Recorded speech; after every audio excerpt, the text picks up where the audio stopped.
மக்கள் அனைவருக்கும் வணக்கம். வேர்ல்டு வார் 3 மூன்றாம் உலகப் போர் தொடங்குறது இன்னைக்கு தேதியில் அடுத்த சில வாரங்களில் தொடங்கும். இப்படின்னு ஊரில் இருக்கிற எல்லா ஜோசியர்கள் ஆரம்பிச்சு, அதாவது நம்ம ஊர் ஜோசியர் மட்டும் கிடையாது, உலகத்தில் இருக்கிற எல்லா ஜோசியரும் கணிச்ச மாதிரி ஏறக்குறைய அதற்கான எல்லா விஷயமும் நடக்க தொடங்கியிருக்கு. அதில் மிக முக்கியமானது ஈரான் விவகாரத்தில் சமீபத்தில் இஸ்ரேல் நடத்தின தாக்குதல். அதற்கு நாங்கள் திருப்பி பதிலடி கொடுப்போம், முழு வீச்சாக ஈரான் அதற்கான முழு திட்டங்களோட செயலாக்கத்தில் இன்னும் சில நாட்களில் இறங்கும் அப்படின்றாங்க. இந்த நிலைமையில் அமெரிக்கா 2 நாளைக்கு முன்னாடி இதில் மிக முக்கியமான நடவடிக்கையில் ஈடுபட்டிருக்காங்க. அது அவங்களுடைய மிலிட்டரி வெப்சைட்டில் என்னென்ன மாதிரி விஷயங்கள் அவங்க ஈடுபட்டிருக்காங்க, யாருக்கு ஆதரவாக நகர்றாங்க, அந்த ஆர்மி எங்கே போய் சேருது, இந்த எல்லா விவரங்களும் கொடுக்கப்பட்டிருக்குது. இதில் மிக முக்கியமாக என்ன சொல்லப்படுது அப்படின்னா, அமெரிக்கா, யூகே, கனடா இந்த எல்லா நாடுகளும் என்ன பண்ணுறாங்கன்னா, லெபனானை விட்டு தன்னுடைய குடிமக்கள் எல்லா பேருமே உடனடியாக நாடு திரும்ப கேட்டுக்கிட்டாங்க. இதில் ஒரு படி மேலே போய் கனடா என்ன பண்ணுறாங்கன்னா, இஸ்ரேல் சரி லெபனான் இந்த 2 நாடுகளும் எங்கே இருந்தாலும் சரி நீங்கள் எல்லா பேரும் உடனடியாக நாடு திரும்பிட்டாங்க. இந்தியாவை பொறுத்த வரைக்கும் லெபனான் நோக்கி மக்கள் யாரும் எந்த விதமான பயணத்தையும் மேற்கொள்ளாதீங்க. அதே நேரம் இஸ்ரேல் இருக்கக்கூடிய இந்திய வாழ் மக்கள் எல்லா பேருமே பாதுகாப்பாக கூடுதல் எச்சரிக்கையோடு இருங்க. ஒருவேளை போர் தொடங்குதுன்னா அடுத்த கட்ட நடவடிக்கையில் இந்தியா ஈடுபடும் தன் மக்களை பாதுகாக்கிறதுக்கு. இந்த அளவில் எல்லா நாடுகளும் முழு விழிப்புணர்வு வந்திருக்காங்க. இப்போ 2 நாட்களில் என்ன நடந்திருக்கு அப்படின்னா, இந்த இஸ்ரேலுடைய மேப் ஆகட்டும் இல்லாட்டி ஈரானுடைய மேப் ஆகட்டும், இஸ்ரேலுக்கு போகக்கூடிய எல்லா விமானங்களும் ரத்து செய்யப்பட்டிருக்குது. இஸ்ரேலுக்கு போகக்கூடியது மட்டும் கிடையாது, அங்கிருந்து கிளம்ப வேண்டிய விமானங்கள் முழுமையாக ரத்து செய்யப்பட்டிருக்குது. அதே நிலைமை தான் ஈரானில் ஏறக்குறைய பெரும்பாலான விமானங்கள் ரத்து செய்யப்பட்டிருக்குது. ஆனால் ரஷ்யா போன்ற நாடுகள்லேருந்து வரக்கூடிய விமானங்களுடைய சேவை தொடருது. இதில் ஈரானில் மட்டும் இப்படியான நிலைமை போய்கிட்டு இருக்கும்போதே அங்கே நிலவரம் என்ன இருக்குது, அதில் நமக்கான விஷயம் என்ன, அதில் நாம் ஒரு இந்திய குடிமகனாக நம்ம என்னவா இருக்கணும் அப்படின்ற விஷயம்லாம் போய் இந்த விஜயகாந்த் படம் பார்க்குற மாதிரி இவங்க உட்காந்து இவங்களா பேசியிருக்காங்க. இஸ்ரேல் பக்கத்து ஒரு ஆதரவு ஒரு கும்பல், இன்னொரு பக்கத்து ஈரான் பக்கத்து ஒரு கும்பல் ஆதரவு. இதில் விஷயம் என்ன அப்படின்னா, இந்த 3 நாடுகளுமே, அதாவது கிறிஸ்தவ நாடாகட்டும், யூதர்கள் நாடாகட்டும், இல்லாட்டி இஸ்லாமிய நாடாகட்டும், எல்லாமே ஆபிரகாமிக் மதங்கள், ஆபிரகாம் வழி தோன்றல்களால் உருவான மதங்கள் அப்படி வச்சுக்கலாம். இந்த 3 மதங்களும் ஒரே ஒரு மேடுக்காக சண்டை போடுறாங்க. அதனால வந்த வேணாதான் 3000 வருஷமா பிரச்சனை வச்சுக்கோங்க. இது நம்ம சிம்பிளா ஏன் அண்ணன் போய் சண்டை போடாயப்பா அப்படின்னு சொல்லி முடிச்சிடலாம். ஆனா அப்படியே நம்ம ஊர்ல போருக்கு எதிரான குரல் ஒன்று வரும். பாகிஸ்தான் மீது நம்ம பதிலடி கொடுத்து வச்சுக்கோங்க, அதுக்கு பதிலடி கொடுக்காதீங்க, அவங்களும் நம்ம மக்கள் அப்படின்னு ஓடியாருவாங்க. இவங்க உலகத்துல புத்தர் மாதிரி. எனவே இப்படி ஒரு கும்பல் ஓடி இருக்கு. எல்லாரும் மெயின் ரோட்ல போயிருக்கோம்னா இவங்க சைடில் ஒரு குறுக்கு ரோட்ல ஓட வச்சுக்கோங்க. யாரு இந்த போருக்கு எதிராக ஒரு கும்பல், அதெல்லாம் விட்டுருங்க. இப்போ என்ன நாம இதுல இருந்து தெரிஞ்சுக்கணும் அப்படின்னா, இந்த 2 நாடுகளை எந்த நாடுமே நமக்கு நட்பு நாடும் கிடையாது, எதிரி நாடும் கிடையாது. இந்த விஷயத்துல நம்ம தெளிவா இருக்கணும். ஒரு நாட்டோட குடிமகனா, முக்கியமாக இந்திய நாட்டின் குடிமகனா நமக்கு இருக்க வேண்டிய முக்கியமான விழிப்புணர்வு என்ன அப்படின்னா, எந்த நாட்டினுடைய உறவுமே 2 நாட்டுக்குமான புரிதல் 2 நாட்டுக்குமான நன்மைக்காக மட்டும்தான். என் நண்பன்டா அப்படின்னு சொல்லிட்டு ரஜினிகாந்த் அவர்களும் மம்முட்டியும் தளபதியில் நிற்கிற மாதிரி எந்த உறவும் இருக்க போறது கிடையாது, இருந்ததும் கிடையாது. ஆனால் இங்கே பேசப்படுறது இல்லாட்டி எழுதப்படுறது, பத்திரிகை அப்படி வச்சுக்கோங்க, எழுதப்படுறது எல்லாமே நாடகத்தன்மையோடு இருக்குது. நீ அதை கொஞ்சம் அமைதியாக வச்சுக்கிறது நல்லது. அப்போ இந்த இடத்துல நாம உண்மையிலே எதை தெரிஞ்சுக்கணும் அப்படின்னா, இந்த வேர்ல்டு வார் 3 நோக்கி நகரக்கூடிய இந்த காலகட்டத்தில் முதலாவது யுஎஸ் உடைய டிபார்ட்மெண்ட் ஆஃப் டிஃபென்ஸ் இருக்கு இல்லையா, அவங்களுடைய ராணுவ தளவாளங்கள் விஷயங்கள்ல என்னென்ன பிரஸ் நோட்ஸ் கொடுக்குறாங்க. கடந்த 2 நாளைக்கு முன்னாடி ஒரு முக்கியமான நோட் ஒன்று ரிலீஸ் பண்ணியிருக்காங்க. இதை நம்ம கூடுதலாக கவனிக்கணும். ஏன்னா உலகத்திலே மிக வலுவான டெக்னாலஜியில் மிக சிறப்பான நாடு யூஎஸ். அந்த நாடு இதில் என்ன மாதிரியான நடவடிக்கையில் ஈடுபடுது, அது யாருக்கு ஆதரவாக நிற்க போகிறது, இது ரொம்ப ரொம்ப முக்கியமான கேள்வி. அந்த வகையில் இந்த ஒட்டுமொத்தமாக கொடுக்கக்கூடிய இந்த தகவலில் என்ன தெளிவுபடுத்துறாங்க அப்படின்னா, இவங்க ஈரான் அண்ட் இஸ்ரேல் இருக்கு இல்லையா, இந்த 2க்கும் இடையில இருக்கக்கூடிய மிக முக்கியமான பகுதிகளாக இருக்கக்கூடிய இந்த பகுதி பெர்ஷியன் கல்ஃப் இல்லாட்டி கல்ஃப் ஆஃப் ஓமன், இந்த பகுதி தன் கட்டுப்பாடுகளை வைக்க விரும்புகிறாங்க. அதோடைய அந்த கடல் பகுதிகளை, அந்த பகுதி கல்ஃப், அது முக்கியமாக இஸ்லாமிய நாடுகள் முழுமையாக கூட்டமைப்பு இருக்கக்கூடிய நாடுகள், அந்த பகுதியில் ஒரு முழு கட்டுப்பாடுகளை கொண்டு வரதுக்கு அமெரிக்கா திட்டமிடுது. இந்த பகுதி ஈஸ்டர்ன் மெடிட்டரேனியன் பகுதி, அந்த பகுதிகளில் தன்னுடைய வார்ஷிப்பை நகர்த்துறாங்க. இந்த 2 பகுதிகளையும் தன் கட்டுப்பாட்டில் வைக்கிறதுக்கு அமெரிக்க ராணுவம் முயற்சி பண்றாங்க. ஏற்கனவே அவங்க கட்டுப்பாட்டில் வச்சிருக்காங்க வச்சுக்கோங்க. உலகம் முழுவதும் இருக்கக்கூடிய பெரும்பாலான கடற்பகுதியில் இவங்க கட்டுப்பாட்டில் வச்சிருந்தாங்க.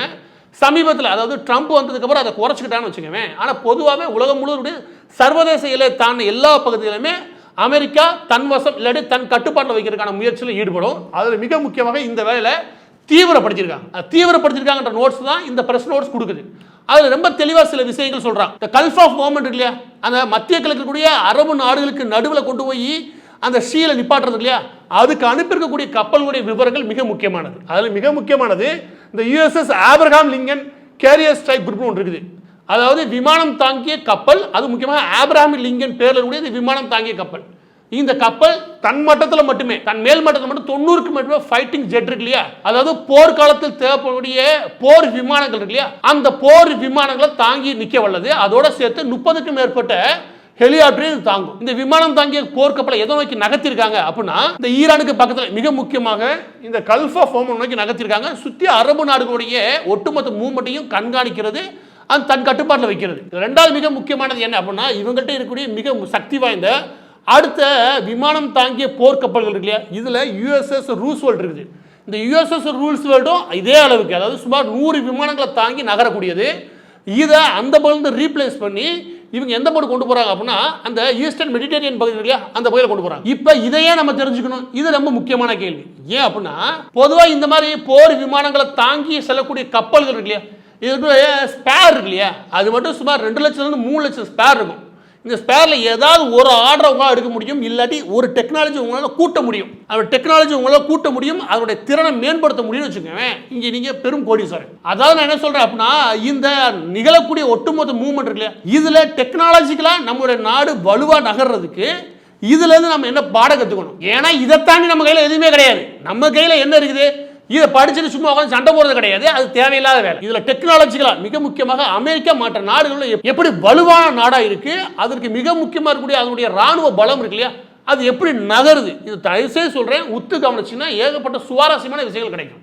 இந்த 2 கப்பல்கள் மட்டும் நகர்த்தவே இல்லை, அதுக்கு மிக முக்கியமான 3வது ஒரு விஷயத்தை நகர்த்துறாங்க. இதை மட்டும் கிடையாது, இந்த 2 பகுதிகளிலுமே சுமார் 20க்கும் மேற்பட்ட மிசைல் டிஃபென்ஸ் க்ரூசர்ஸ் அனுப்பி வைக்குது. இது என்ன அப்படின்னா, எந்த பெரிய நீங்க ஏவுகணை தாக்குதல் நடத்தினாலும் சரி, அதை இடைமறிச்சு அதை ஒட்டுமொத்தமாக தகர்க்க வல்லது. இது விமானம் தாங்கிய கப்பல் கிடையாது. ஆனா அந்த விமானம் தாங்கிய கப்பல் இருக்குல்ல, அதுல ஆரம்பிச்சு இவங்க யாரை பாதுகாக்க விரும்புறாங்களோ அதை ஏவுகணை தாக்குதல் இருக்குல்ல, அந்த ஏவுகணை தாக்குதல் வந்து முழுமையாக தடுத்து நிறுத்த வல்லது இந்த குறிப்பிட்ட கப்பலை நகர்த்துறாங்க. இது மட்டும் கிடையாது, land based missile defence units, இந்த மாதிரி தரைத்தளங்களை, தரைப்படைக்கு தேவையான அந்த ஆர்மிக்கு தேவையான அந்த land based missile defence units, இந்த யூனிட்ஸ் மட்டும் சுமார் 300க்கும் மேற்பட்ட யூனிட் உள்ள இறக்குறாங்க. இது ஏற்கனவே அவங்க உக்ரைன் கொடுத்திருந்தாங்க. இப்ப ரஷ்யா உக்ரைன் வார் ஆரம்பிச்சுல, அப்ப இதுதான் உக்ரைன் ரொம்ப கேட்டு வாங்கின முக்கியமான விஷயம். ஏன்னா மிசைல் தாக்குதல் இருந்து தன்னோட நாட்டை காப்பாற்றுன்றதா அவங்களுடைய மிக முக்கியமான எண்ணமா இருந்துச்சு. இதையும் கேட்டு வாங்கியிருக்காங்க. அப்ப இது எல்லா மூவ்மெண்ட்டும் அமெரிக்கா யாருக்கு ஆதரவா நகருது அப்படின்னா, இஸ்ரேலுக்கு ஆதரவா நகருது. இப்ப காட்டப்பட்ட இந்த மிசைல் டிஃபென்ஸ் யூனிட்ஸ் இல்லையா, இதை பற்றியான விவரங்களையும் தேடி படிங்க. அப்ப டெக்னாலஜியா நீங்க படிக்கிறதுக்கு சில ஆர்வம் கூட்டக்கூடிய விஷயங்கள் இதெல்லாம். இப்போ இந்த ஈரான் இஸ்ரேல் இருக்கு இல்லையா, இந்த 2ல எது வலுவான நாடு அப்படின்னா, மக்கள் தொகை அடிப்படையில் ஈரான் 10 மடங்கு பெரிய நாடு எது இஸ்ரேலை விட. ஆனால் பட்ஜெட்னு பார்த்தீங்கன்னா இந்த நாடை விட, ஈரானை விட அதிகப்படியான பட்ஜெட், பொருளாதார ரீதியாக வலுவான நாடு இஸ்ரேல். பொருளாதார ரீதியாக மட்டும் கிடையாது, டெக்னாலஜிக்காக மிக வலுவான நாடு இஸ்ரேல். அதனால தான் சுற்றி எல்லா பகையும் வச்சுக்கிட்டு நடுவில் அவன் வாழ்றேன். அதனால அதிகப்படியான பிரச்சனை இருக்கிறதுனாலே அந்த நாடு எல்லா விதமான பிரச்சனைகளையும் எதிர்கொள்றதுக்கு போதுமான டெக்னாலஜியை உருவாக்கிறேன். பிரச்சனைகள் அதிகமாக இருக்கிறத மனுஷன் கொஞ்சம் அதிகமாகவே சிந்திக்க ஆரம்பிப்பான். எந்த இடத்துல பிரச்சனையே இல்லைன்னு வச்சுக்கோங்க, அதில் கொஞ்சம் சீட்டாடுவேன். இந்த 2 படைகளுக்கான ஒப்பீடு இது. இதில் மிக முக்கியமாக எல்லாமே ஈக்குவலாக தான் இருக்கும். ஆனால் எந்த இடத்துல அந்த மேன் பவரில் ஈரான் பெரிய ஆளாக இருப்பான்னு வச்சுக்கோங்க, ஏன்னா மக்கள் தொகை அதிகம். எந்த இடத்துல இஸ்ரேல் ஈரானை பார்த்து பயப்பட வேண்டிய நிலைமையில் இருக்கணும்னா, இந்த மிசைல், அதாவது ஏவுகணை தாக்குதல் இருக்கு இல்லையா, அந்த ஏவுகணை தரை வழியாக ஏவுகணை தாக்குதல் இருக்கு இல்லையா, இது பெரிய லெவலில் ஈரான் வளர்த்து எடுத்திருக்கு. சுமார் 7000க்கும் மேற்பட்ட ஏவுகணைகள் தன் வசம் வச்சிருக்கு. எனவே இந்த விஷயத்தை எதிர்கொள்றது தான் இப்போ இஸ்ரேலுக்கு மிகப்பெரிய பிரச்சனை. எடுத்துக்காட்டுக்கு ஏவுகணையை ஈரான் தன்னுடைய நாட்டின் பகுதிகளில் இருந்து சுமார் 4000 to 5000 கிலோமீட்டருக்கு தாண்டி ஏவ முடியும், சரியான லொகேஷன் அடிக்க முடியும்னா முடிஞ்சு போச்சு. இதுதான் ஒரு பெரிய சிக்கல். ஆனால் இந்த சிக்கலை எதிர்கொள்றது தான் யூஎஸ் ஆர்மி என்ன பண்றாங்க, முதலாவது இந்த செக்மேட் மாதிரி ஒட்டுமொத்தமாக இவங்க எதை நகர்த்திருக்காங்க அப்படின்னா, இந்த மிசைல்ஸ் இல்லையா, அந்த land based missile defence unit இருக்குல்ல, இதை நகர்த்திருக்காங்க. அதுக்கப்புறம் கல்ஃப் ஆஃப் ஓமன்லையும் சரி, இல்லாட்டி ஈஸ்டர்ன் மெடிட்டரேனியன் அந்த பகுதியிலையும் சரி, இந்த 2 பகுதிகளிலுமே மிசைலை எதிர்கொள்றதுக்காக அவங்க மெரைன் டிபார்ட்மெண்ட்ல இருந்து என்ன அனுப்புறாங்க, இந்த மிசைல் டிஃபென்ஸ் க்ரூசர்ஸ் இருக்கு இல்லையா, இந்த கப்பல்களை அனுப்பி வைக்கிறாங்க. எனவே நீ எந்த பக்கத்துல இருந்து வேணாலும் அனுப்பு, எவ்வளவு பெரிய ஏவுகணை வேணாலும் அனுப்பு, எந்த ஏவுகணையும் சொன்ன இடத்துக்கு போய் சேராது. ஏன்னா அதை வானத்தில் வச்சு முடிச்சிருவோம். இந்த விஷயத்தை சொல்ல கிடையாது, இன்னைக்கு செஞ்சு காமிச்சிருக்காங்க. ஏன்னா சுமார் 50க்கும் மேற்பட்ட ஏவுகணைகளை இன்னைக்கு தேதியில் அனுப்பியிருக்காங்க. அது எதுவுமே இஸ்ரேல போய் சேரவே கிடையாது, எல்லாத்தையும் வானத்தில் வச்சு முடிச்சிட்டானுங்க இந்த சிஸ்டத்தின் மூலமா. அதனால சொல்ல டெக்னாலஜி ரொம்ப முக்கியம். இப்போ இதன் மூலமாக ஈரான் அமெரிக்கா மீதான தாக்குதல் அதிகரிக்க வாய்ப்பு உண்டா அப்படின்னா, அதற்கு சேர்த்தே தான் அந்த 2 நாளைக்கு முன்னாடி ரிலீஸ் பண்ணுச்சு இல்லையா டிஃபென்ஸ், அந்த டிஃபென்ஸில் அவங்க விஷயங்களை தெளிவுபடுத்திருக்காங்க. அது என்ன அப்படின்னா, இந்த ஃபைட்டர் ஜெட் இல்லையா, இதற்கான முழு படையும் தயார் நிலைமையில் இருக்குது. இதுக்கான எல்லா படைகளுக்கு தேவையான எல்லா விஷயங்களும் அனுப்பி வைக்கப்பட்டது. இதுக்கு தேவையான எல்லா சப்போர்ட், கிரவுண்ட் சப்போர்ட் எல்லாத்தையுமே முழு வீச்சில் இந்த மிடில் ஈஸ்டும் சரி, அதுக்கப்புறம் ஈஸ்டர்ன் மெடிட்டரேனியன் பகுதியிலும் சரி, இந்த 2 பகுதியிலும் முழுசாக நிரப்பியிருக்கு அமெரிக்க ராணுவம். இதை எந்த அளவுக்கு கட்டமைச்சிருக்கு அமெரிக்கா அப்படின்றதுக்கு நீங்க 2 விஷயங்கள் தெரிஞ்சுக்கணும். ஏன்னா அதையும் அந்த பிரஸ் நோட்ஸ்ல ரிலீஸ் பண்ணிருக்காங்க. அது என்ன அப்படின்னா, இந்த ஆம்பிபியஸ் ரெடி குரூப் ஏஆர்ஜின்றாலே இது என்ன அப்படின்னா, அதுக்கப்புறம் மெரைன் எக்ஸ்பெடிஷனரி யூனிட் MEU, இந்த 2 மட்டும் நீங்க படிங்க. ஒட்டுமொத்தமாக ஒரு தரப்படைக்கு தேவையான ஹெலிகாப்டர்ல ஆரம்பிச்சு, இந்த ஃபைட்டிங் ஜெட்ல ஆரம்பிச்சு, அதுக்கு தேவையான ஃபியூலை நிரப்புதல் ஆரம்பிச்சு, இந்த டேங்கர் இல்லையா, இந்த மிலிட்டரி டேங்கர் இல்லையா, அது ஒரு 500லேருந்து 1000 டேங்க் அனுப்புறது ஆரம்பிச்சு, இது எல்லாத்தையும் எப்படி இந்த 3 லெவலில் இந்த 2 குரூப் செஞ்சு முடிக்க முடியும். அந்த எல்லா குரூப்பையும் ஒட்டுமொத்தமாக தயார் பண்ணி அனுப்பி வச்சிருச்சு அமெரிக்கா. இது ஓரளவுக்கு போய் சேர்ந்தாலே முடிஞ்சிருச்சு. எந்த நாடும் மேற்கொண்டு மத்திய கிழக்கு நாடுகள், அந்த எண்ணெய் வளம் இருக்கக்கூடிய அந்த நாடுகளின் பட்டியல் இல்லையா, இந்த இஸ்லாமிய நாடுகளோட பட்டியல், அந்த நாட்டில் இருந்து எந்த ஒரு நாடும் இந்த விவகாரத்தில் தலையிடாத வண்ணம் இது அனுப்பி வச்சிருக்கு. எனவே கல்ஃப் ஆஃப் ஓமனுக்குள்ள நுழையும் போதே நீங்க யோசிச்சுக்கணும், சுற்றி எவ்வளோ நாடுகள் இருக்கு. அந்த எல்லா நாடுகளும் செல்வ செழிப்பான நாடுகள், சவுதி அரேபியா, கத்தார், எல்லா நாடுகளுமே. ஆனால் எந்த நாடுமே கண்டிப்பாக யூஎஸ் எதிர்க்கு போகிறதே கிடையாது. இன்னும் சொல்லப்போனால் அமெரிக்காவுடைய வீட்டு நாய்க்குட்டியாக செயல்படும். ஏன்னா அந்த அளவுக்கு இவங்க டெக்னாலஜிக்கலாக வலுவாக இருக்காங்க, அந்த அளவுக்கு மிரட்டக்கூடிய அளவுக்கு இவங்களுடைய ராணுவ பலம் இருக்கு. அதனால தான் சுற்றி நாடுகள் இருந்தாலும் 4 கப்பலை உள்ள அனுப்பி வச்சு அமைதியா இருக்கியா இல்லையா அப்படின்னு அனுப்பி வைக்கிறாங்க. ஒரு எடுத்துக்காட்டு சொல்றேன், அமெரிக்கா அனுப்பக்கூடிய இந்த ஏஆர்ஜி இருக்கு இல்லையா, அந்த இருக்கக்கூடிய சில எக்யூப்மெண்ட் இருக்கு பாருங்க, அதெல்லாம் நீ படிச்சு வச்சுக்கவே. சும்மா 5000 8,000 கிலோமீட்டர் வரைக்கும் இருக்கக்கூடிய சிக்னல்ஸை எந்த அளவுக்கு அவங்க சிக்னல்ஸை எந்த அளவுக்கு முழுமையா தன் கட்டுப்பாட்டில் வைக்கிறாங்கன்னு தெரியும். அதாவது வைஃபை சிக்னல் ஆரம்பிச்சு, வீட்டில் இருக்கிற வைஃபை சிக்னல் ஆரம்பிச்சு, நீ ஃபோன் பேசுறதுல ஆரம்பிச்சு எல்லா சிக்னலும் தன் கட்டுப்பாட்டில் வைக்கும் இந்த ஒரே டிவைஸ். அந்த அளவுக்கு அவங்க டெக்னாலஜி தீவிரமா இருக்கிறதுனால நீ மேற்கொண்டு ஏதாவது பேசணும்னா ஓட்டு கட்டுவாங்க. எனவே பதிவோட இறுதியாக நான் சொல்ல வேண்டிய விஷயம் என்ன அப்படின்னா, இப்படி டெக்னாலஜி விவரங்கள், அந்த மிலிட்ரி மூவ்மெண்ட் என்ன, அதில் புத்திசாலித்தனமாக மற்ற நாடுகள் நகர்றாங்க, சுற்றி இருக்கிற நாடுகளுடைய ரியாக்ஷன் என்ன, இது எதற்காக நகரப்படுது, உண்மையிலேயே இந்த இஸ்ரேலுக்கும் இந்த லெபனானுக்கும் இடையான சண்டை இருக்குல்லையா, இது எப்போது தொடங்குது, இதெல்லாம் நான் முன்னே போட்டுட்டேன் வீடியோ. இந்த விஷயத்தை பொறுத்த வரைக்கும், இந்த ஈரான் இஸ்ரேல் இருக்குல்ல, இந்த விஷயத்தை பொறுத்த வரைக்கும் நம்ம இந்த அளவுக்கு மட்டும் தான் கவனிக்க முடியும். ஆக பதிவோட இறுதியாக ஈரானுக்கு செக் வைக்கிற விதமா அமெரிக்கா தன் பக்க நகர்வை முடிச்சிருக்காங்க.